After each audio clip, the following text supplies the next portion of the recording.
Everyone, this is Jyoti Gautam. So, in our series of online classes, I have again come with the topic matter in our surrounding. In my previous class, I have mentioned about the matter and the different states of matter. Now, let me recapitulate it again. Everything in this universe that is made up of small particles which occupies position have its mass is known as matter. मतलब universe की हर वो चीज़ जिसने अपनी एक position बनाई हुई है, जिसका अपना एक खुद का मास है और एक स्मॉलेस्ट पार्टिकल से बनी हुई है, उसको हम क्या बोलते हैं? मैटर. नाउ वो स्मॉलेस्ट पार्टिकल्स जो होते हैं, जो मैटर को कॉन्स्टिट्यूट करते हैं, उनको हम क्या बोलते हैं? एटम बोलते हैं. Okay, so we can simply say atom is the smallest particle which constitutes the matter. Now, I have already mentioned you in my last lecture about the different states of matter: the solid state, the liquid state, the gaseous state, plasma, and the Bose-Einstein condensate state. Now, what properties, what features define a object as a matter? I have given you the example that the chalk, the duster, the marker, the board, the phone, they all are matter. ये सब क्या है? Matter ही हैं. अब कौन सी properties हैं जो ये डिसाइड करती है कि भाई ये चीज़ मैटर होगी? Now there are already written three main properties. Matter is anything which occupies mass and have space. हर वो चीज़ अपनी जिसका मास है और एक स्पेस है. ठीक है. Then the second point is matter is made up of small tiny particle. It is a collection of particles. And these particles are also known as atoms. क्या बोलते हैं हम इन particles को? हम इन particles को बोलते हैं atoms. Fine. Now, the third point is the particles of the matters, they are continuously moving. The particles of the matter, they are continuously moving. अब आप you'll be wondered कि मैम सॉलिड में तो हमें particles का movement नज़र नहीं आता. ऑफ कोर्स सॉलिड में नज़र नहीं आता. लिक्विड में भी हमें एज सच पार्टिकल मूवमेंट नज़र नहीं आता. लेकिन गैसेस में हाँ, हमें डस्ट पार्टिकल्स का मूवमेंट नज़र आता है. तो my dear students, if I go in a comparative mode कि सॉलिड, लिक्विड और गैस, इन तीनों में सबसे ज़्यादा पार्टिकल्स का यानी कि एटम्स का मूवमेंट किस में है? एटम्स का मूवमेंट सबसे ज़्यादा होता है किस में? गैसेस में. उसके बाद किस में कम होता है? लिक्विड्स में. एंड देन सबसे कम किस में होता है? सॉलिड्स में. इसका एक सिंपल सा लॉजिकल रीज़न ये है क्योंकि सॉलिड्स जो होते हैं उनके जो पार्टिकल्स हैं वो आपस में बहुत डेंसली कॉम्पैक्टली पैक्ड है. The particles of the solid they are highly compactly packed with each other. There is very less space in between the particles. जो दो पार्टिकल्स हैं उनके बीच की स्पेस जो है सॉलिड में वो क्या होती है? सबसे कम होती है. ओके. और लिक्विड्स में थोड़ी सी ज़्यादा स्पेस होती है और गैसेस में सबसे ज़्यादा स्पेस होती है. यही रीज़न है कि जो पार्टिकल्स का मूवमेंट है वो गैसेस में ईजी होता है. अब इस स्पेस को एक जगह आप इसको मेंशन कर सकते हैं अपने कहीं भी नोटबुक में. ये जो पार्टिकल्स के बीच में जो स्पेस होती है या फिर मॉलिक्यूल्स के बीच में या फिर एटम्स के बीच में जो स्पेस होती है, इसको हम क्या बोलते हैं? Inter particular space. क्या बोलते हैं? इंटर पार्टिकुलर स्पेस या फिर इंटर एटमिक स्पेस अगर एटम्स के बीच में है, या फिर इंटर मटेरियल स्पेस अगर दो मटेरियल्स के बीच में, molecular space, sorry, inter molecular space अगर मॉलिक्यूल्स के बीच में है तो. ओके, चलो let me quote a simple example. हम सब असेंबली हॉल में खड़े होते हैं. सुबह मॉर्निंग प्रेयर टाइम होता है, असेंबली होती है. आपने ऑब्जर्व किया होगा अगर जिस दिन असेंबली में कुछ क्लासेस 10th 11th 12th की एक्स्ट्रा क्लासेस होती हैं, ठीक है, उस दिन हमें असेंबली में थोड़ा स्पेस मिल जाती है खड़े होने के लिए. और जब स्पेस होती है दो लाइंस के बीच में तो टीचर इजीली मूव कर पाता है. ये आप सब ने ऑब्जर्व किया होगा. लेकिन जिस दिन पूरा का पूरे स्कूल के स्टूडेंट्स, फर्स्ट क्लास से लेकर 12th क्लास तक के स्टूडेंट्स असेंबली हॉल में होते हैं, तो जो लाइंस के बीच का स्पेस है वो बहुत कम होता है. होता है कि नहीं होता? फिर टीचर जो है वो इजीली राउंड नहीं ले पाता सेंटर में से. इसी को हम बोलते हैं कि जब स्पेस बहुत कम है दो पार्टिकल्स के बीच में, दो लाइंस के बीच में, तो कोई भी चीज़ उसमें इन आउट नहीं हो सकती. लेकिन अगर वो स्पेस बढ़ गया तो मॉलिक्यूल्स इजीली मूव कर सकते हैं, पार्टिकल्स इजीली मूव कर सकते हैं. यही कॉन्सेप्ट है कि सॉलिड में स्पेस कम होती है तो मूवमेंट भी कम होता है. गैसेस में स्पेस ज़्यादा होती है तो मूवमेंट भी ज़्यादा होता है. I hope this point is clear because interparticular interatomic space is very very important for exam point of view. Now moving on to the physical nature of matter. जो matter होता है वो physically outer appearance wise कैसा होता है?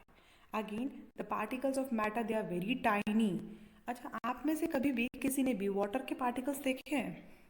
नहीं देखे होंगे कभी भी। एनवायरनमेंट में एयर है which is a mixture of gases, उसके पार्टिकल्स देखे? नहीं देखे, बट पार्टिकल्स तो होते हैं। हर मैटर का पार्टिकल होता है, इसको हम एटम बोलते हैं। Okay, so they are very tiny और माइक्रोस्कोपिक, जिसको we can not see it through our naked eyes. Then the particles of matter, they have space in between them. Yes, this I have already mentioned you कि जो particles होंगे किसी भी दो particles के बीच में, दो atoms के बीच में स्पेस होती है।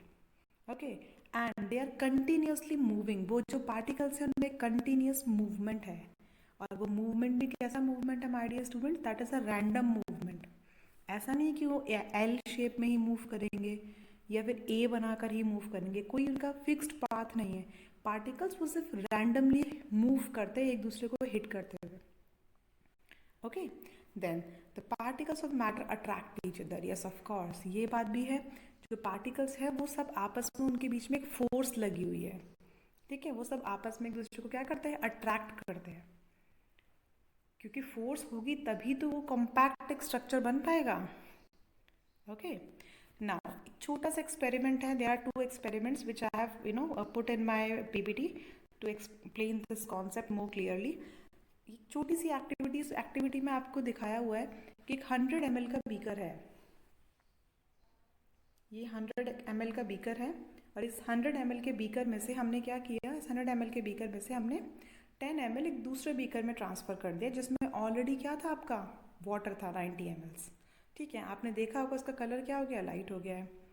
देन नेक्स्ट हमने क्या किया? और 10 ml दूसरे इसमें ट्रांसफ़र कर दिया, और कलर लाइट हो गया। देन 10 ml हमने दोबारा से उसमें से निकाल के इसमें ट्रांसफ़र कर दिया। तो जो लास्ट वाला हमारा है, इसमें आपको दिख रहा होगा जो कलर है वो इस वाले के कंपैरेटिवली बहुत लाइट हो गया है। फाइन, तो इसका सिंपल सा कॉन्सेप्ट क्या है कि हमने एक बीकर में से जब हमने इसको ट्रांसफ़र करते चले गए हैं तो क्या हो रहा है? हमारा जो पार्टिकल्स हैं वो रैंडमली मूव कर रहे हैं, और पार्टिकल्स के रैंडमली मूव होने की वजह से क्या हो रहा है? वो बहुत स्मॉल पार्टिकल्स हैं, हमें वो पार्टिकल्स नज़र नहीं आ रहे, और उनके रैंडम मूवमेंट वाला जो मैंने आपको ऊपर पॉइंट बताया था, एक प्रॉपर्टी कि जो पार्टिकल्स है वो रैंडमली मूव कर रहे हैं और वो स्प्रेड हो जा रहे हैं। ऐसा तो नहीं है कि जब मैंने इसको ट्रांसफ़र किया तो वो एक ही जगह पे एक्यूमुलेट हो गया, वो पूरा यूनिफॉर्मली स्प्रेड हुआ है। फाइन, लेकिन यूनिफॉर्मली स्प्रेड होने के बाद भी हमें वो नज़र नहीं आ रहा। नज़र क्यों नहीं आ रहा? क्योंकि अगेन पार्टिकल्स बहुत छोटे हैं। Okay, then there is another activity, जिसमें तो आपने बचपन में बहुत करा भी होगा कि हमने एक ग्लास ऑफ वाटर लिया है, उसमें एक ड्रॉप हमने इंक डाली है, या फिर हमने अपना डाई डाल दी, या फिर अगर घर में मम्मा यूज़ करती है नील वगैरह कुछ भी उजाला, हमने उसका एक ड्रॉप डाल के देखा है। तो आप जब डाल के देखोगे, आपने एक ड्रॉप डाली है, लेकिन वो जो ड्रॉप है वो डिफ्यूज़ हो रही है चारों तरफ, और धीरे धीरे वो यूनिफॉर्मली क्या हो रही है? उस पानी में मिक्स हो जा रही है। मतलब अगर आपने एक ड्रॉप भी आपने नील का या उजाला का डाला है तो वो यूनिफॉर्मली उस एरिया को कवर कर रही है। वो कवर कैसे कर रही है? कि जो नील के पार्टिकल्स है वो वाटर के पार्टिकल्स के स्पेस के बीच में क्या कर रहे हैं? रैंडमली भाग दौड़ कर रहे हैं, मूवमेंट कर रहे हैं, मोशन हो रहा है उनमें।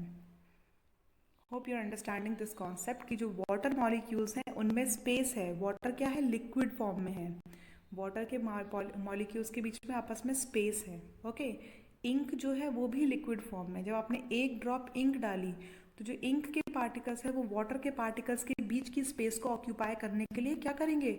रश करेंगे, मूवमेंट करेंगे। यहाँ पे आपको मूवमेंट दिखाई दे रहा है सेकेंड और थर्ड पिक्चर में, कि जो सिंपल क्या है, इनका मूवमेंट शो हो रहा है।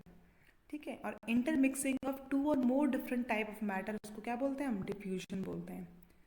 तो diffusion my dear student, diffusion osmosis आपके एग्जाम पॉइंट से अगेन ये सेकंड पॉइंट है जो बहुत इंपॉर्टेंट है। डिफ्यूजन क्या हो गया? जब दो डिफरेंट टाइप के मैटर्स को हमने मिक्स किया है तो उसको हमने क्या बोला? डिफ्यूजन। इसका एक और एग्जाम्पल मैं आपको बताती हूँ। आप सब ने काम किया होगा, जब हम परफ्यूम्स लगाते हैं या डिओड्रेंट्स लगाते हैं। ओके, हमने स्प्रे किया है एक रूम में, और अगर डोर खुला है और मम्मा अगर किचन में काम करें तो उनको वहाँ तक फ्रेगनेंस आती है। कभी सोचा ऐसा क्यों होता है? या फिर अगर आप पूजा कर रहे हो, आपने इंसेंस स्टिक यानी कि अगरबत्ती जलाई है या धूप बत्ती जलाई है, ठीक है, तो उस धूप बत्ती की खुशबू पूरे रूम में, आपने जलाई तो एक कॉर्नर में लेकिन वो पूरे रूम में खुशबू फैलती है। सोचा कभी कैसे? क्योंकि जो धूप बत्ती की से जो गैस निकल रही है उसके जो पार्टिकल्स है उसने एयर के पार्टिकल्स के बीच में अपनी स्पेस ऑक्यूपाई करके मिक्स हो रहा है, मूवमेंट हो रहा है, रैंडम मूवमेंट। सिमिलरली जो डिओड्रेंट्स आपने स्प्रे किया है, जो परफ्यूम स्प्रे किया है, उसके पार्टिकल एयर के पार्टिकल की स्पेस को ऑक्यूपाई करके मूव कर रहे हैं। तो इसी को बोलते हैं हम डिफ्यूजन, जब दो डिफरेंट मैटर आपस में मिक्स होते हैं। Okay, so next is are there are three states of matter जो कि हम बचपन से पढ़ते आ रहे हैं। Three most common states of matter, the solid, the liquid and the gaseous state. Two other advanced states of matter I have already mentioned in my previous lecture, that is the plasma state, जो कि हमें सन और star में easily देखने को मिलता है, which is highly pressurized state. Okay, and then the Bose-Einstein condensate, जिसको हम again God's particle, ईश्वरीय तत्व या फिर हिग्स बोसॉन भी बोलते हैं, जिसकी रिसर्च जेनेवा में एक अंडरग्राउंड हाइड्रोजन बम्बार्डमेंट के थ्रू हुई है। इस पे अभी और फर्दर रिसर्चेस हो रही हैं, ज़्यादा इन्फॉर्मेशन इसके लिए भी है नहीं।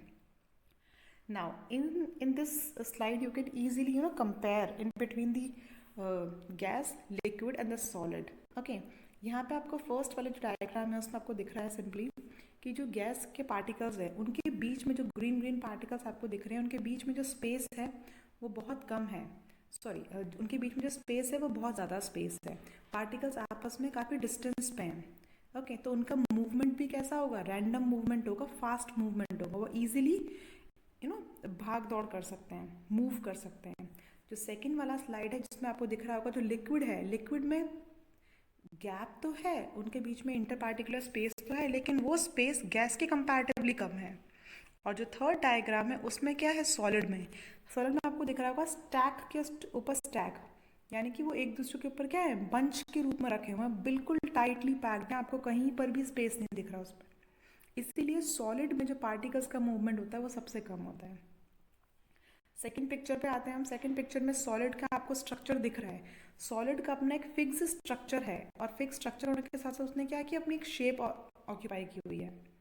ठीक है, अगर हम लिक्विड की बात करते हैं तो लिक्विड मैंने आपको उस दिन भी बताया था, लिक्विड क्या करता है, जिस कंटेनर में हम लिक्विड को डालते हैं वो उसकी शेप को ऑक्यूपाई कर लेता है। लिक्विड का अपना एक पर्टिकुलर वॉल्यूम तो रहता है, चाहे आप उसको ग्लास में डालो, बाउल में डालो, कप में डालो, कटोरी में डालो, वॉल्यूम तो सेम रहेगा, लेकिन उसका जो शेप है वो किस पे डिपेंड करेगा, कंटेनर पे। और गैसेस का तो अपना अलग कॉन्सेप्ट है, हाईली कंप्रेसिबल होती हैं, पार्टिकल्स का मूवमेंट सबसे ज़्यादा था, ना इनकी अपनी कोई शेप होती, ना ही अपना कोई साइज होता है। Okay, so as previously I have mentioned, like the solid state, it is less compressible and in a rigid or compact form. The reason being, the particles of the solid, they are closely arranged, they are having very less interparticular space, and just because you're having very less interparticular space, compression is also less. Compression क्या होता है, किसी भी चीज़ को हम कितना press कर सकते हैं हम उसको बोलते हैं compression. Fine, so solids they have a definite shape and a fixed volume. अब this is the basic quality, उनका अपना एक पर्टिकुलर शेप होता है और एक फिक्स्ड वॉल्यूम होता है। हम किसी भी सॉलिड को जब मेजर कर रहे हैं तो उसका अपने खुद का मास, खुद का वॉल्यूम है। फॉर एग्जाम्पल अगेन, अगर मैं एक डस्टर ले रही हूँ तो डस्टर की अपनी खुद की शेप है। फाइन, पेन ले रही हूँ तो पेन सोचते ही हमारे माइंड में क्या शेप आती है, इलांगेटेड सा स्ट्रक्चर आता है जिसके ऊपर कैप होता है और पॉइंटेड सी उसकी निब होती है, वही आता है। अगर मैं आपको पेंसिल बोलती हूँ तो पेंसिल बोलते हैं, आपके दिमाग में उसकी एक फिक्स शेप आ जाती है। राइट, दैट मीन्स कोई भी सॉलिड जो है उसकी अपनी एक पर्टिकुलर शेप है।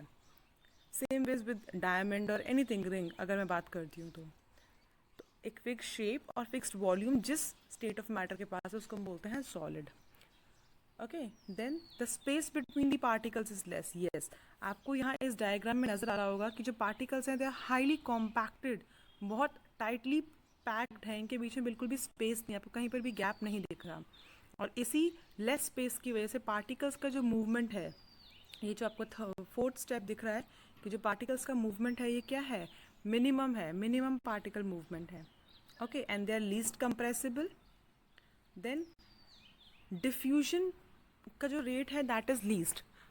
yesterday in my lecture, in my second lecture, I have explained about the diffusion. Diffusion क्या होता है my dear students? Diffusion is when the two states of matter they get mixed. जब किसी भी दो matter की states की intermixing होती है हम उसको बोलते हैं डिफ्यूजन। मैंने आपको बताया था कि जब हम परफ्यूम या डिओड्रेंट लगाते हैं तो उसके पार्टिकल्स एयर में मिक्स होकर बहुत दूर तक स्प्रेड होते हैं, उसको बोलते हैं डिफ्यूजन। वो इजी क्यों हो पाता है? अगेन असेंबली वाला एग्जांपल दिया था, जब स्पेस ज़्यादा होती है तो पार्टिकल्स का मूवमेंट कैसा होता है? ईजी होता है, लेकिन स्पेस कम है तो पार्टिकल्स का मूवमेंट कैसा हो गया? कम हो गया। So the rate of diffusion क्या है इसमें? डिफ्यूजन का रेट क्या होता है? लेस होता है सॉलिड्स में। Then again like but the force of attraction is maximum. अब फोर्स ऑफ अट्रैक्शन, ये पॉइंट मैंने कल मेंशन किया था कि जो पार्टिकल्स होते हैं मैटर के, उनके बीच में एक अट्रैक्शन की फोर्स होती है। वो आपस में एक फोर्स से बाइंड होते हैं, एक दूसरे के प्रति हम अट्रैक्ट होते हैं। वो पार्टिकल्स, एटम्स जो होते हैं, उनमें एक होल्डिंग कैपेसिटी होती है, तभी तो एक स्ट्रक्चर फॉर्म करेंगे। सॉलिड्स के केस में जो अट्रैक्टिव फोर्स है ये मैक्सिमम होती है। मैक्सिमम क्यों होती है? अगेन उसका रीज़न भी वही है, फोर्स ऑफ अट्रैक्शन मैक्सिमम इसीलिए है क्योंकि जो पार्टिकल्स है उनके बीच की जो इंटर पार्टिकुलर स्पेस या इंटर एटमिक स्पेस है वो क्या है? सबसे मिनिमम है। Okay, so like yesterday also have mentioned this word interparticular space, interatomic space। इस चैप्टर में ये दो वर्ड मोस्ट इंपॉर्टेंट है। 90% ऑफ द क्वेश्चंस का आंसर घूम फिर के इन्हीं वर्ड्स पर है। सो डियर स्टूडेंट, इस वर्ड को आप अच्छे से एक जगह अपनी कॉपी में लिख लेना, interparticular space, interatomic space. Then moving on to the liquid states.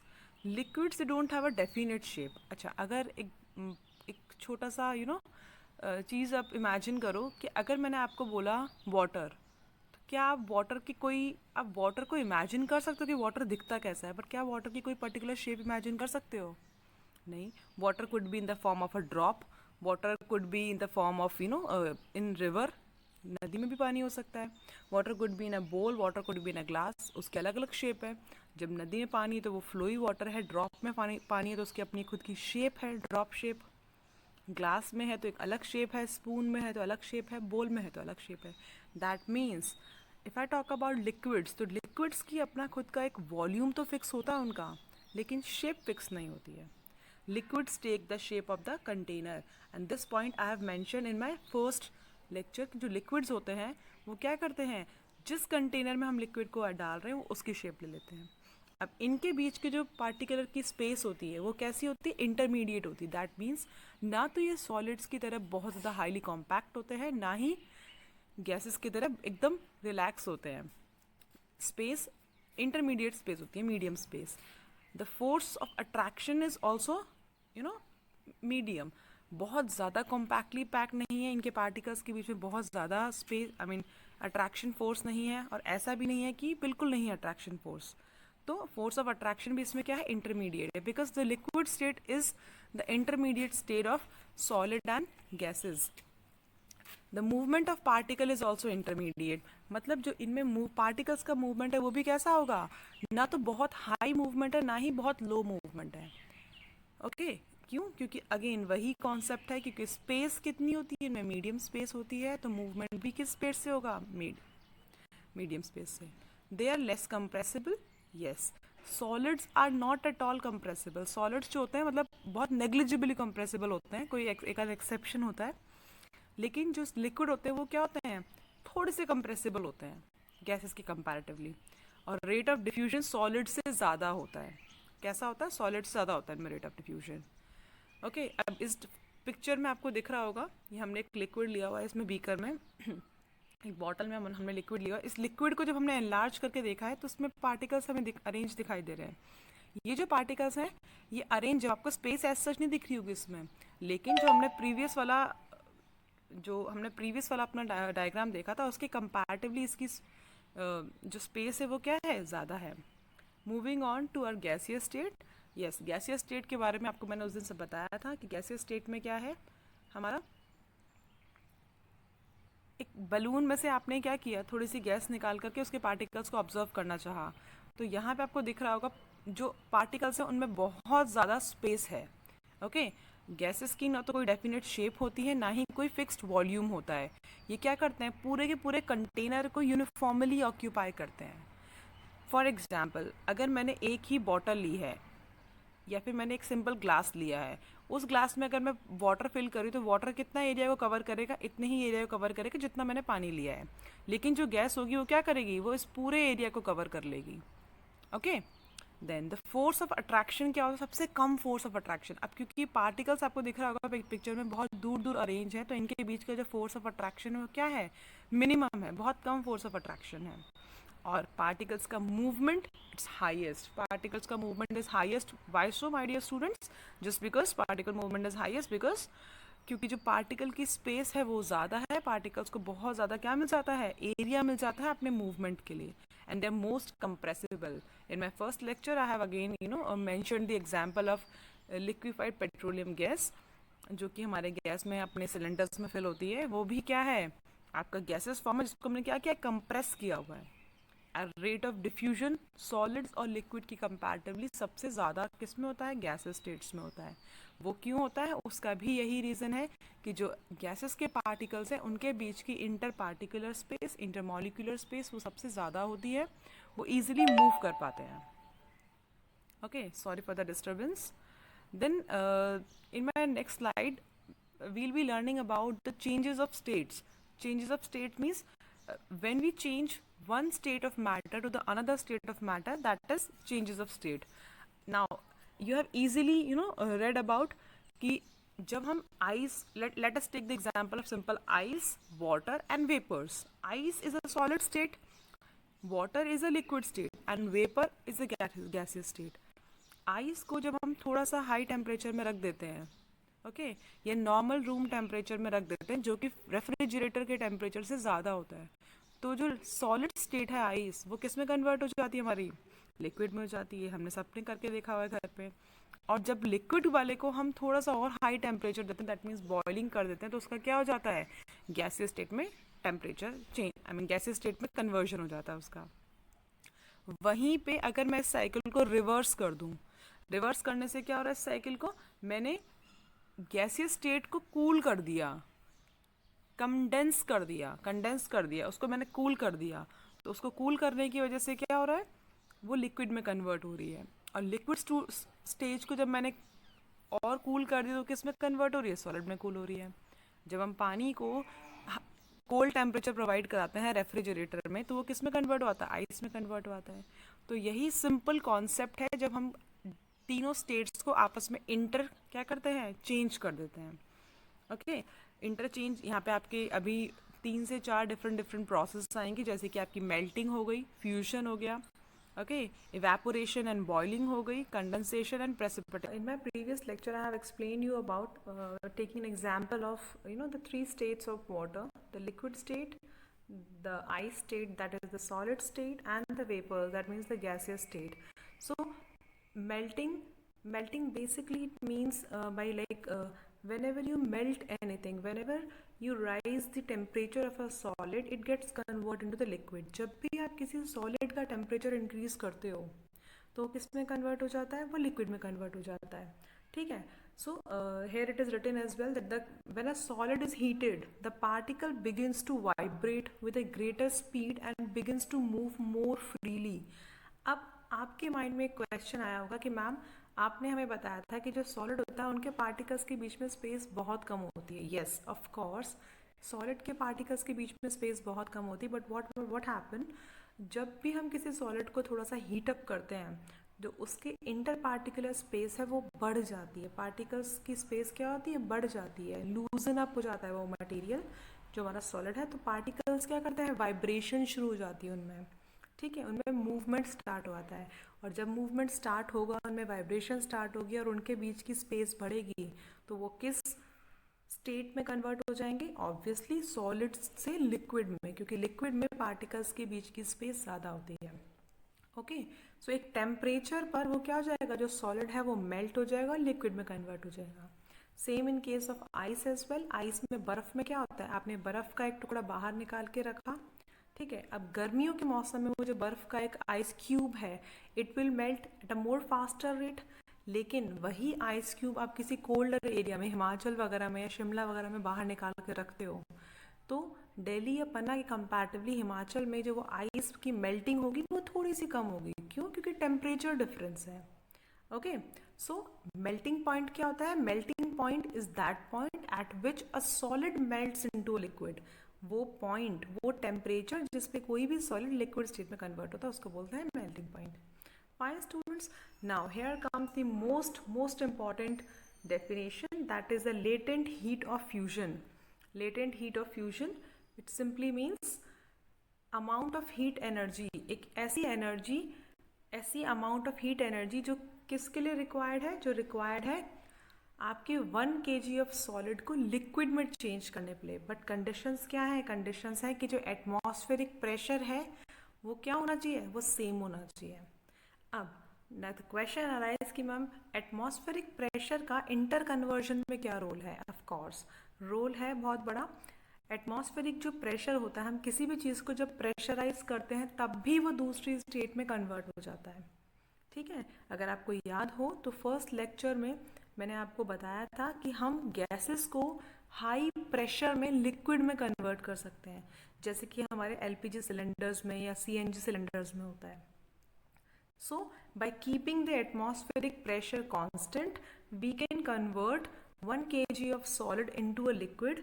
Okay, normal atmospheric pressure में जब 1 kg ऑफ सॉलिड हमारा लिक्विड में कन्वर्ट होता है, उस टाइम पे जो हमें एनर्जी रिक्वायर्ड होती है, जो एनर्जी यूज होती है, उसको हम क्या बोलते हैं, latent heat of fusion. Okay, so latent of heat of fusion और fusion and melting, they are both the same points. Moving on to the next हम interconversion method, that is the boiling. Now though I'll be dealing with the evaporation as well, but before going to the evaporation, अभी मैं आपसे एक छोटा सा एक point है वो एक्सप्लेन करना चाहती हूँ कि boiling and evaporation, we normally misunderstand this concept of boiling and evaporation. क्या होता है, हमें लगता है बॉइलिंग और इवेपोरेशन एक ही चीज़ है. When I was a kid, even I thought कि बॉइल करना और इवेपोरेट करना मतलब एक ही बात है. Later on, I get to know only कि नहीं, boiling is a different concept and evaporation is a different concept.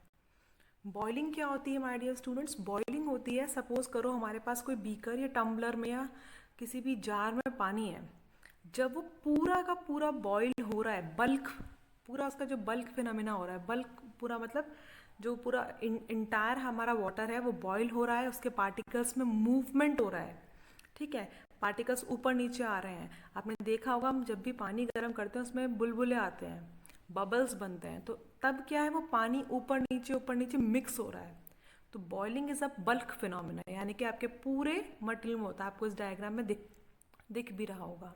ठीक है. On the other hand evaporation क्या है, इवेपोरेशन है जब सिर्फ सरफेस पे से कोई भी चीज़ हमारी क्या हो रही है, कन्वर्ट होके इवेपोरेट हो रही है, जब सिर्फ ऊपर की लेयर पे से हो रही है. तो evaporation is a surface phenomena and boiling is a bulk phenomena. Boiling में पूरा का पूरा वाटर आपका या लिक्विड जो भी है वो क्या होता है, कन्वर्ट होता है दूसरी स्टेट में. अब वही कॉन्सेप्ट है, जब हमने टेम्परेचर राइज किया किसी भी लिक्विड का, what will happen, the interparticular space of that liquid increases, the particles vibrate, they move more randomly, and hence the space increases, the state of matter that is liquid, it gets converted into the other state, that is the vapor state or the gaseous state. Okay, so boiling is a bulk phenomena. When a liquid boils, the bulk of the liquid changes into the vapor. Now another definition is boiling point. जैसे कि melting point होता है वैसे ही boiling point होता है. Boiling point क्या हो गया, that temperature at which the liquid starts to boil. जब हमने सारी कंडीशंस को कांस्टेंट रखा हुआ, आपका प्रेशर कांस्टेंट है, आपका टेम्परेचर इन्वायरमेंटल कंडीशंस कांस्टेंट है, उस टाइम पे एक वो टेम्परेचर जिस पे कोई भी लिक्विड बॉयल करना स्टार्ट कर देता है उसको बोलते हैं हम बॉइलिंग पॉइंट. ठीक है, और ये बॉइलिंग पॉइंट हर लिक्विड के लिए अलग होता है. ओके, वाटर का बॉइलिंग पॉइंट होता है 100 डिग्री सेल्सियस और 373 Kelvin. Okay, now latent heat of vaporization. Latent heat of vaporization का मतलब क्या हो गया, वेपर्स का मतलब क्या होता है. द सिंपल कॉन्सेप्ट, वेपर्स का मतलब होता है हमारा क्या, गैसेस का ही एक हमारा कॉन्सेप्ट है vapours. So the amount of heat energy which is required to change 1 kg of liquid into gases at atmospheric pressure is at its boiling point, it's called latent heat of vaporization. मतलब वो हमारी heat energy, वो energy का form हमें जो required है किसके लिए, 1 kg ऑफ लिक्विड या 1 लीटर ऑफ लिक्विड को गैसेस स्टेट में कन्वर्ट करने के लिए. कब, जब हमने अपने एटमॉस्फेयर के प्रेशर को कांस्टेंट रखा हुआ है. ओके, उस टाइम पे उसी बॉइलिंग पॉइंट पे कितनी एनर्जी रिक्वायर्ड होगी उसको बोलते हैं हम latent heat of vaporization. Okay, hope this is clear to you. Moving on to the, okay, now in this picture there is a clear cut, depiction of how the effect of temperature affects the cold, or the conversion of cold into the hot, or the conversion of solid into the liquid. In solid, the first figure yellow one, the solid में जो particles उनके बीच की space क्या है, कम. कब? जब वो cold condition में है. जब हम उसको हॉट कंडीशन प्रोवाइड करें तो क्या हो रहा है, पार्टिकल्स पे वाइब्रेशन हो रहा है. आपको छोटे छोटे से डैश टाइप के दिख रहे होंगे. द डैश सिंपली डिपिक्ट्स कि उनमें क्या हो रहा है, वाइब्रेशन हो रहा है, और वो पार्टिकल्स एक दूसरे से क्या हो रहे हैं, दूर हो रहे हैं, उनके बीच की स्पेस इंक्रीज हो रही है. ओके, सिमिलरली लिक्विड की केस में भी क्या हो रहा है, लिक्विड की केस में भी नॉर्मल कंडीशन में पार्टिकल्स थोड़ा क्लोज हैं, लेकिन जैसे ही टेम्परेचर बढ़ाया उनके पार्टिकल्स की स्पेस में क्या हो गया, इंक्रीज हो गया है. ओके, यहाँ पे ये जो पार्टिकल्स की स्पेस बीच में स्पेस है वो इंक्रीज हो गया है इसके कंपैरेटिवली, और इस वाले में भी इसके कंपैरेटिवली इसमें पार्टिकल्स के बीच में स्पेस क्या हो गया, इंक्रीज हो गया है. और यही फिनोमेना है जिसकी वजह से क्या होता है, कोई भी स्टेट ऑफ मैटर कन्वर्ट होती है. Okay, then is an another, okay, before going into sublimation, okay, sublimation only. Sublimation is another method जिसमें आपका अभी मैंने आपको बताया था कि सॉलिड से लिक्विड में टेम्परेचर बढ़ने पे और लिक्विड से गैस में कन्वर्ट होता है. ठीक है. Now sublimation is an advance method जिसमें एक मैटर की स्टेट दूसरी मैटर की स्टेट में कन्वर्ट हो रही है विदाउट द इंटरमीडिएट स्टेज. थोड़ा सा कॉम्प्लिकेटेड है, ट्राई टू अंडरस्टैंड.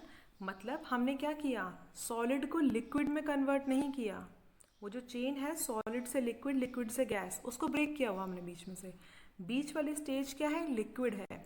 जब कोई भी मैटर डायरेक्टली सॉलिड से गैस में या डायरेक्टली गैस से सॉलिड में कन्वर्ट हो रहा है तब हम उसको क्या बोलेंगे, सब्लिमेशन बोलेंगे. That means the change of state directly from solid to gas और from gas to solid is called sublimation. Okay, इन कंपाउंड्स को हम क्या बोलते हैं, इन कंपाउंड्स को हम बोलते हैं वोलेटाइल कंपाउंड्स. अब यहाँ पे ये आपका लिखा हुआ नहीं है, सो जस्ट अ सेकेंड, मैं बस इसको दूसरे पेन से लिख देती हूँ. Volatile, VOLATILE, volatile compounds, VOLATILE. You can mention this in your copy as well. Volatile compounds means those compounds which shows the process of, or which shows the method of sublimation. वो compound sublimation show करते हैं. जैसे कि आप सबने देखा होगा कपूर की गोली होती है, कैम्फर. कपूर की गोली को अगर आप बाहर रख रहे हो थोड़ी देर तक तो थोड़ी देर बाद वो अपने आप गायब हो जाती है. सोचा कभी कहाँ गई वो एकदम से उड़ के, वो उड़ गई. एक्चुअल में उड़ गई मतलब गैस में कन्वर्ट हो गई और एयर में मिक्स हो गई. Same with your naphthalene balls, white colour की फिनाइल की गोलियाँ बोलते हैं उनको. ठीक है, हर घर में उसको अलग अलग नाम है उसका. उसको नैफ्थलीन बॉल्स बोलते हैं साइंटिफिक लैंग्वेज में. The other name is phenyl की गोलियाँ, कुछ लोग उसको कपूर की गोलियाँ भी बोलते हैं. ओके, वो जो वाइट कलर की नैफ्थलीन बॉल होती हैं जो बेसिकली हम अपने वुलन क्लोथ्स में रखते हैं, उसको भी अगर आप बाहर रख रहे हो कुछ टाइम तक तो after some time it will vanishes out, वो गायब हो जाएगी कहीं.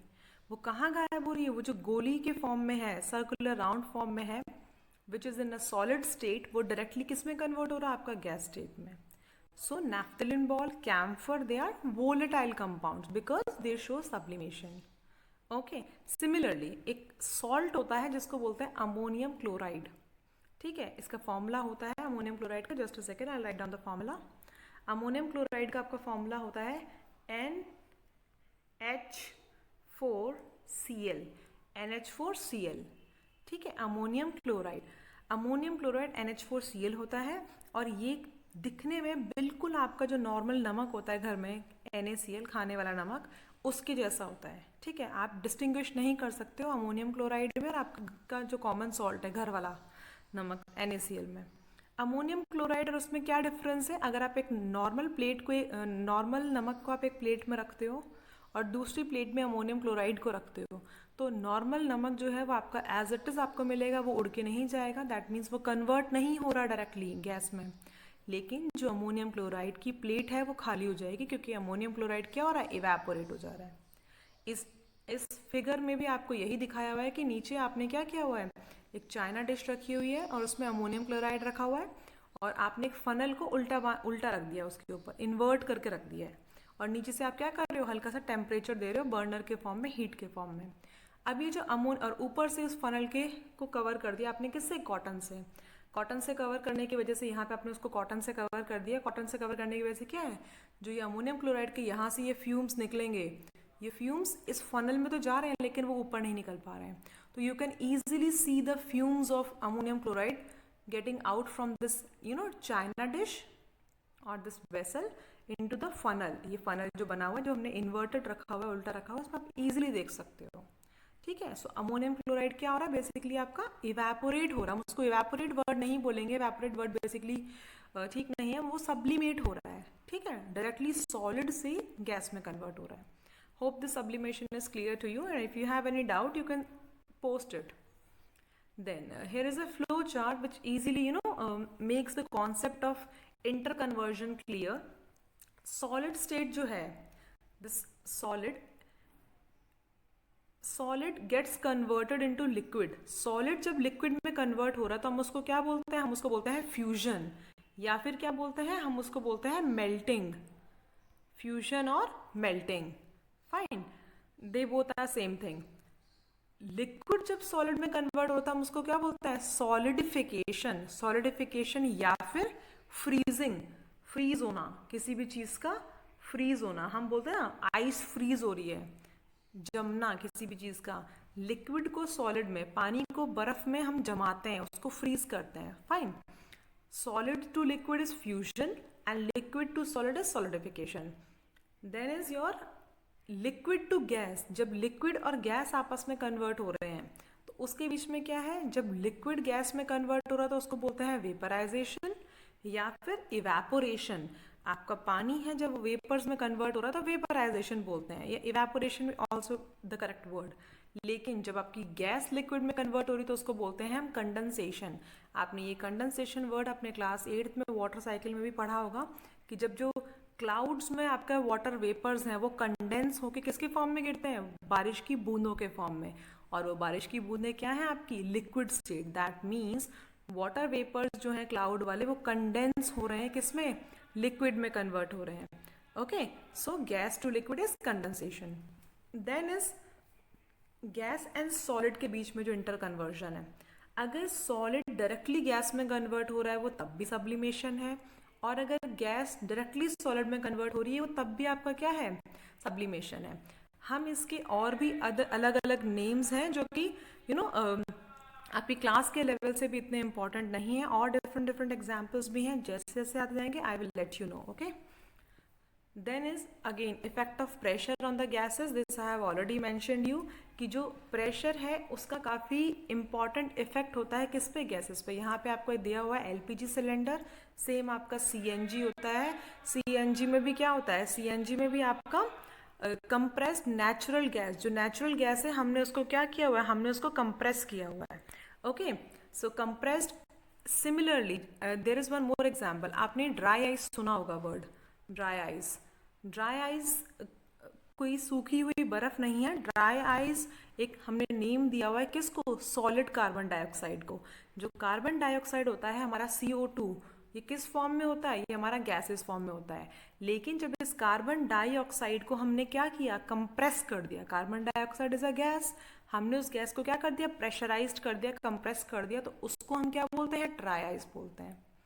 Okay, then is your evaporation. Evaporation मैंने आपको बॉइलिंग के साथ कंपैरिजन में पढ़ाया है, but there comes the factors affecting evaporation, and this factor affecting evaporation is extremely important for your exam point of view.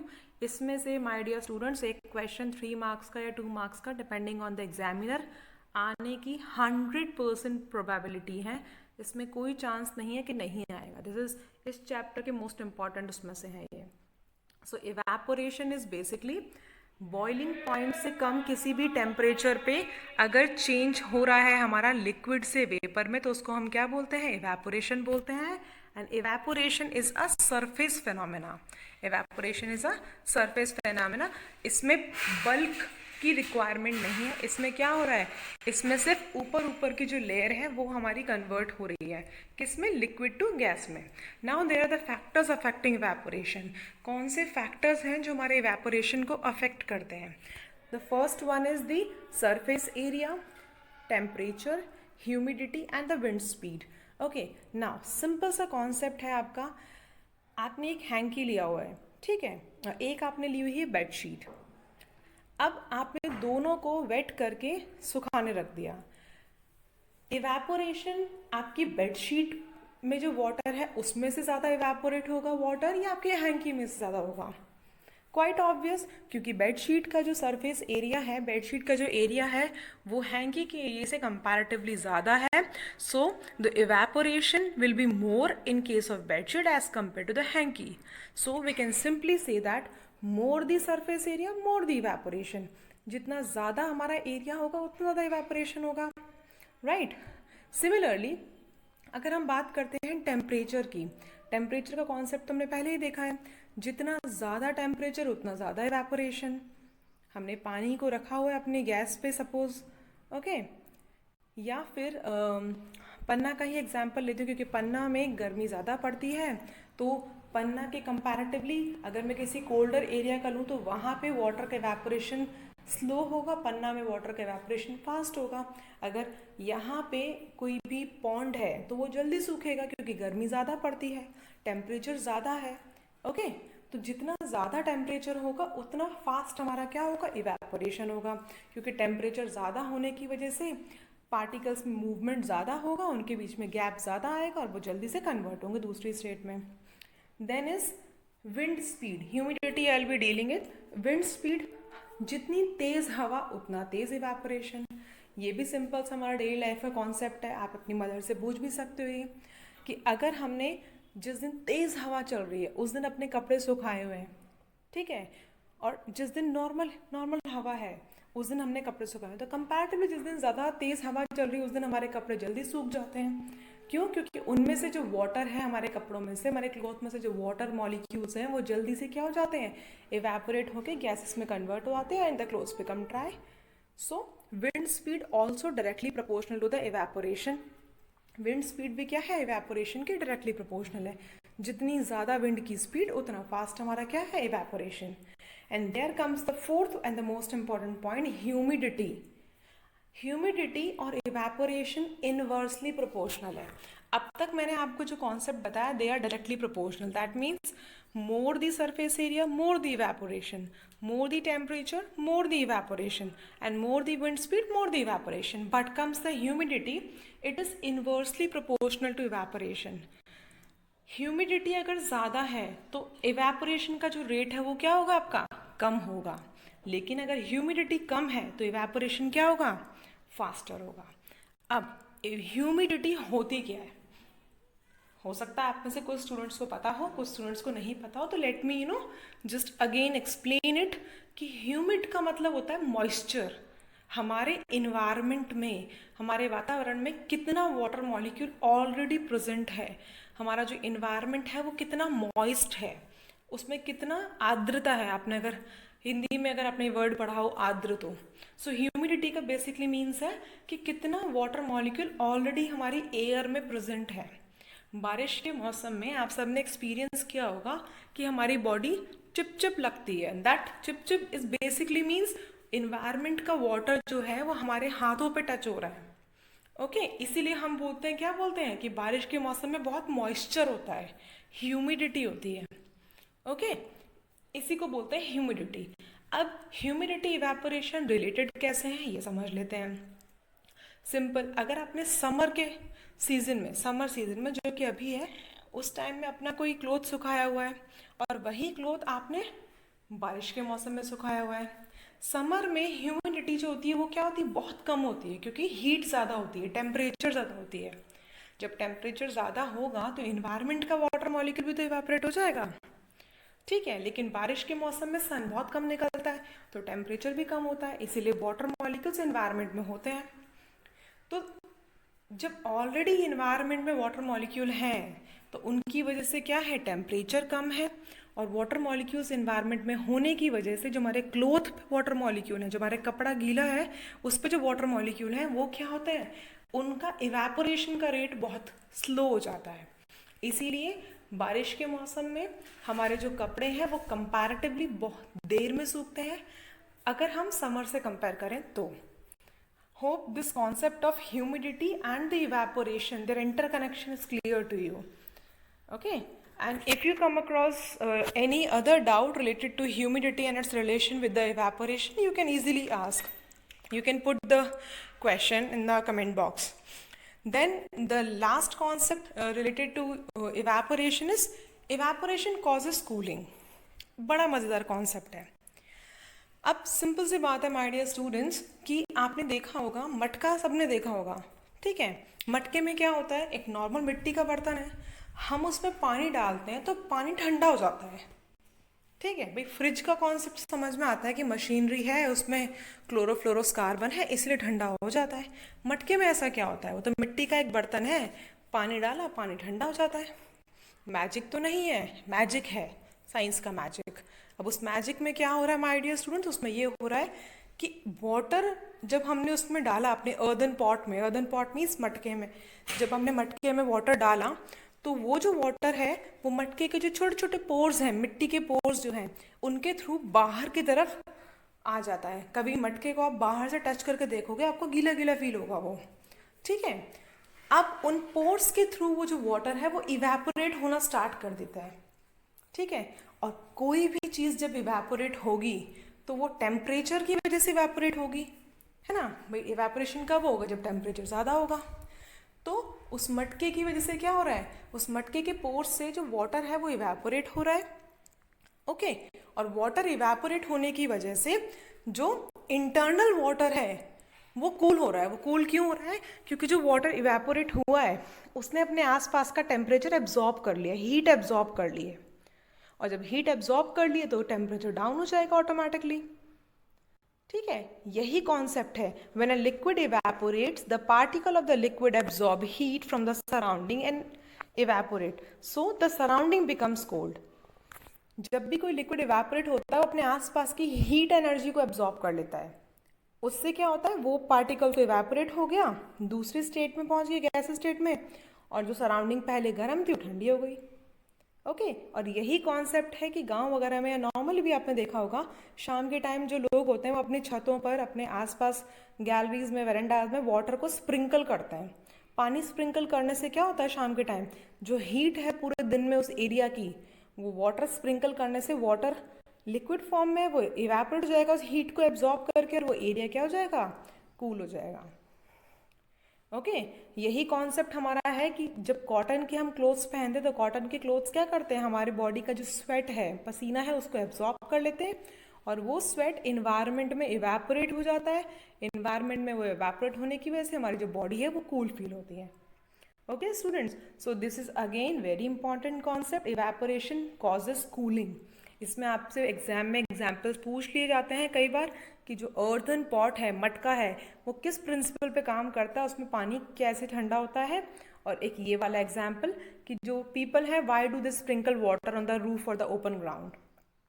So at least ये दोनों examples आप अच्छे से पढ़ लेना, go through the chapter, go through the topic. इसमें भी और 2-3 टॉपिक्स हैं, additional topics which student, there is a question bank for all of you containing the higher order thinking skill questions based on the topic we have learned, and it contains the objective one word type question or simple questions, short question of 1 mark, then the questions of 2 mark, and the 3 mark and the 5 mark question. It's just like the pattern of which comes in your exam. So what you have to do, you all need to answer all these questions, be it of 1 mark, 2 mark, 3 mark or 5 mark, in a separate notebook, and get them answer on the basis of concept you have learned.